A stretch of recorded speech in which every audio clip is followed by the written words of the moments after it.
Today I'm going to give you 5 signs that you are an emotional eater and that affects your weight, but at the end I'm going to give you solutions on how to deal with that. So stick with me.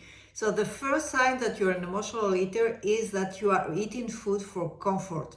So if you find yourself turning to foods as a way to calm your emotions such as stress, sadness, loneliness, or boredom, it might be a sign that this is emotional eating. And instead of addressing the real issue, the underlying issue, you're relying on food for this temporary relief.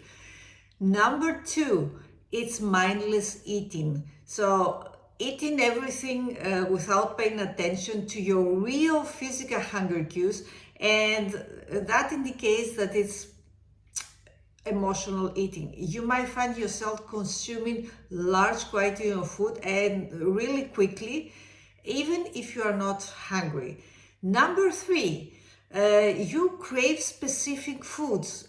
When you crave specific comfort foods like sugary snacks, salty snacks like chips, or high fat snacks, that can be a sign of emotional eating. So these cravings often come from a desire for emotional comfort, and it's very rarely a physical hunger. The next sign, number 4, is eating when you want to respond in some triggers. So emotional eating is often triggered by specific situations like events or other emotions. It can be something very stressful at work, like deadlines, or you have a conflict in your relationships with people or your significant other, or feeling overwhelmed when you're overwhelmed with something, and then you reach out to food, and you want this food to distract you and numb the feelings and make go away all the trigger of these emotions. And the next sign, number 5, is you have guilt and shame. After normally an episode of emotional eating where you overeat and things that usually you know that they are not good for you, you may experience feelings of guilt and shame, and you regret because you derailed, you are out of control, and that puts you away from your weight loss efforts. And this negative cycle of emotions can perpetuate if you continue relying on food as a coping mechanism. It's like a vicious cycle. Now, let's see how you can change these emotional eating patterns. First of all, number 1, you have to increase self-awareness. Start by recognizing your thoughts and your feelings and things that they trigger you to reach out to food. Pay attention to that. Keep a journal, make a diary, write everything down when you have these episodes and this need to reach out to food, so that you can identify the kind of emotions that destabilize you and make you go for food for comfort. Number 2, you have to find healthy coping mechanisms. You have to explore ways that you can manage your stress. For example, you have to find some kind of activities that you enjoy, like exercise or other hobbies. You have to apply some breathing techniques that will calm you down and take your mind away from food as support. And also find, for example, friends and family that they can support you on this.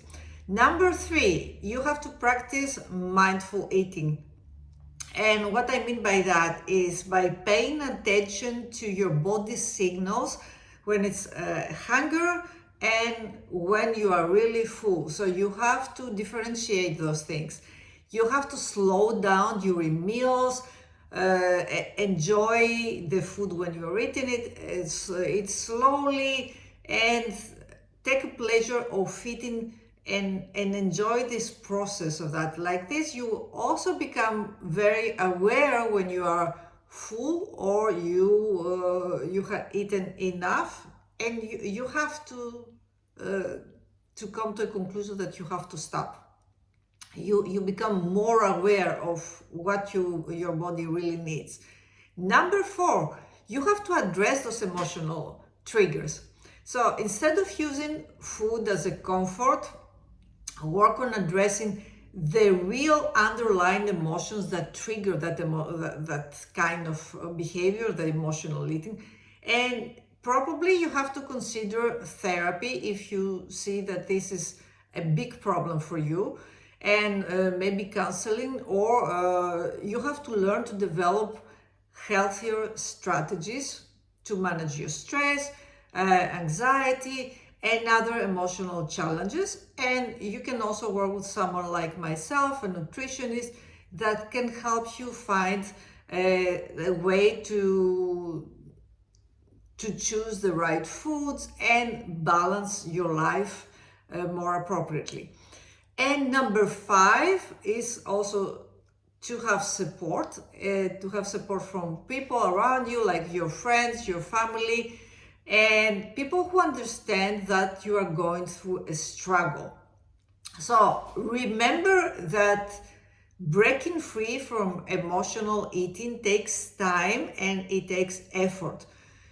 It's especially for us women, for professional women who deal with a lot of stress with work and family, it can become crippling. So be kind to yourself throughout this whole process. Implement these strategies, seek support, work with a nutritionist, develop healthier eating habits, learn to control your stress and emotions, and slowly you will see that you can start regaining control of your eating habits. You will start losing weight, you will feel better about yourself, more confident, and then you can focus on nurture your overall well-being. So I hope this was helpful today. If you have more questions on subjects that you want us to discuss, put them in the comments below and I'll be happy to do this.